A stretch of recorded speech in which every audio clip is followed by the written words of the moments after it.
होली और रमजान के जुम्मे को लेकर संबल सीओ अनुज चौधरी के द्वारा दिए गए बयान पर राजनीतिक सरगर्मियां जहां तेज हो गईं, तो वहीं इस मामले में संबल सीओ अनुज चौधरी के भाई अमित चौधरी ने कहा कि अनुज चौधरी सच्चा देश प्रेमी है और एक शेर है। उसे सुरक्षा की कोई जरूरत नहीं, क्योंकि वो तो खुद दूसरों की सुरक्षा करता है। अमित चौधरी ने कहा कि विपक्ष द्वारा उनके बयान को तोड़ मरोड़ कर पेश किया गया है। लगता है कि जैसे पूरे मामले की स्क्रिप्ट रामपुर से लिखी गई हो। सीओ संबल अनुज चौधरी के भाई अमित चौधरी ने बताया कि वो बयान तो आप सभी ने देखा होगा। मुझे लगता है कि कहीं ना कहीं समाज हित में उन्होंने इस तरह का बयान दिया होगा, जिस क्षेत्र की उनके ऊपर जिम्मेदारी है, क्योंकि वहां पर कोई इस तरह की स्थिति पैदा ना हो, क्योंकि 3 महीने पहले वहां पर इस तरह की स्थिति पैदा हुई थी।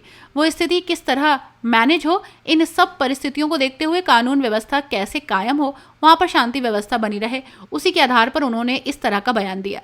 लेकिन उनके बयान को तोड़ मरोड़ कर पेश किया गया विपक्ष के द्वारा। विपक्षी पार्टियों का तो यही एजेंडा है, क्योंकि उत्तर प्रदेश में तो शांति व्यवस्था का अच्छा माहौल है।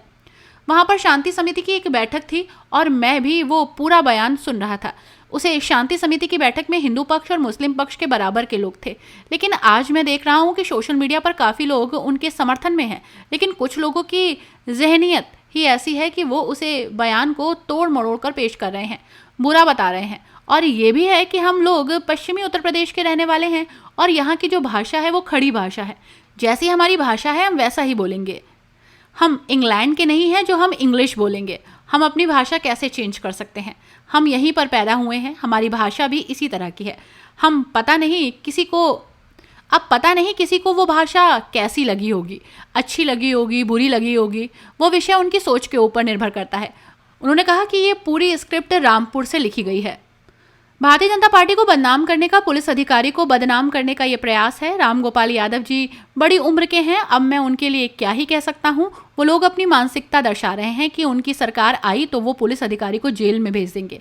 उन्हें सुरक्षा की कोई जरूरत नहीं है, क्योंकि वो तो खुद दूसरों को सुरक्षा देते हैं। और मेरा भाई अनुज चौधरी शेर है, शेर को सुरक्षा की जरूरत नहीं है। अनुज जी के बयान को लेकर काफी विवाद हो रहा है, तो किस तरह देखते हैं इस तरह के बयान को और क्या कहना चाहेंगे? बयान तो उन्होंने अपनी जगह जो भी कहा है वो लॉ एंड ऑर्डर को ध्यान में रखते हुए कहा है, और उसे विपक्ष कैसे पेश कर रहा है वो तो विपक्ष का विषय। आपने पूरा बयान शायद पढ़ा, देखा हो, नहीं देखा हो तो देख लीजिएगा। हिंदू मुस्लिम सब लोग वहाँ बैठक में उपस्थित थे। सब लोगों ने के दोनों धर्मों के विषय में वहाँ बात कही गई। हिंदुओं के विषय में भी कहा गया कि अगर आप गलत करेंगे, मुस्लिमों के विषय में भी। तो ऐसा नहीं है, लॉ एंड ऑर्डर का एक अधिकारी का काम है। अगर आप पे एक जिम्मेदारी है किसी क्षेत्र की, तो आप उस जिम्मेदारी को तो निर्वाह तो आपकी जिम्मेदारी है ना, आप करोगे। अगर वहाँ कुछ ऊंच नीच होती है तो किसकी जवाबदेही होगी? आपकी होगी। अब क्या है, वो जवाबदेही भी कुछ नहीं अभी। अब मान लिया वहाँ कुछ ऊंच नीच हो जा तो यही विपक्ष वाले पहले क्यों नहीं कहा था, कोई ऐसा वो क्यों नहीं दिया था। ये सब चीज़ें जो है एक विपक्ष का एजेंडा है, जिससे विपक्ष जो है कहीं ना कहीं मुस्लिम वोटों को साधने के लिए पूरा दिमाग का यूज कर रहा है।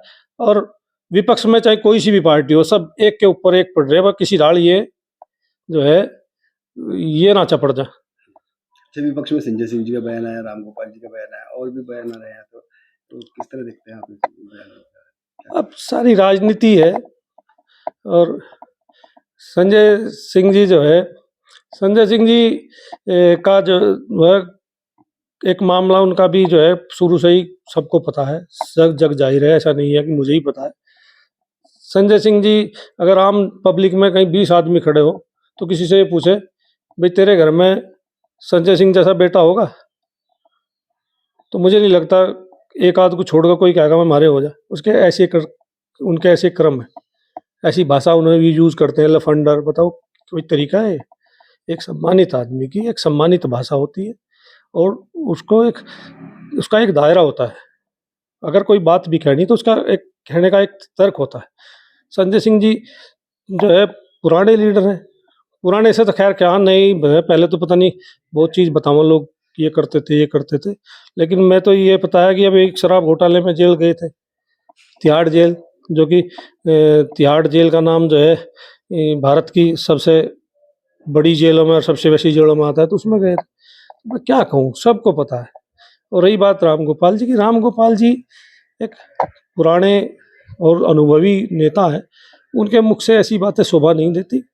और जेल में जाने की बात में इस तरह की करते हैं, अगर जेल में भेज देंगे, फलानी कर देंगे। अरे भैया, ऐसे ऐसे कर्मों से तो तुम खत्म हो चुके हो, और तुम्हारी जो स्थिति है ये लगातार अगर ऐसी चलती रही तो एक दिन जो है ना तुम्हारा सफाया बिल्कुल हो जाएगा यूपी से। ये तुम्हारे काम। सभी पक्ष कह रहा है कि ये एक राजनीति की बात कह रहे हैं, बोल रहे हैं, और उनके भाई भी राजनीति से जुड़े हैं, बीजेपी से जुड़े हैं। राजनीति की बात तो मुझे नहीं लगता कि राजनीति की बात उन्होंने कही है। उन्होंने तो अपने हिसाब से चलते हैं। मैं उनका भाई हूँ, बचपन से मैं उनके साथ में रहा हूँ, और अखाड़े में भी मैं कहीं ना कहीं साथ रहता था, और सब चीज़ें साथ में करी है। ऐसा भाई किस्मत से मिलता है, और हम फक्र मानते हैं कि वो हमारा भाई है।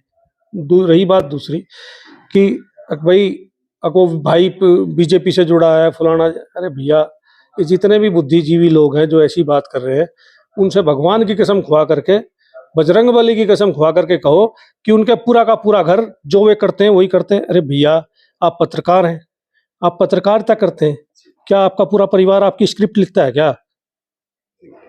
नहीं लिखता ना। अरे भैया, हम कुछ कर रहे हैं, वो कुछ कर रहे हैं, वो अपनी नौकरी अगर अच्छे से ना कर रहे हो, वो अपने उसमें 100% ना दे रहे हो, आप उनकी एक्टिविटी देखना। जब टीवी पे आते हैं ना, वो एक्टिविटी उनकी हमेशा काम पे रहती है। उसको इग्नोर करके एक अच्छे अधिकारी को आप ऐसे मनोबल डाउन करने का प्रयास कर रहे हैं, शोभा नहीं देता। बड़े बड़े नेता बोल रहे हैं, अशोभनीय बात है। परिवार की तरफ से सुरक्षा के लेकर भी बात कही गई है, तो क्या देखते हैं? कल पिताजी के पास आए होंगे, तो अब पिताजी, माँ बाप, देखो माँ बाप क्या होता है, माँ बाप बच्चों के प्रति हमेशा एक उनका प्यार रहता है, वो सब चीज़ें।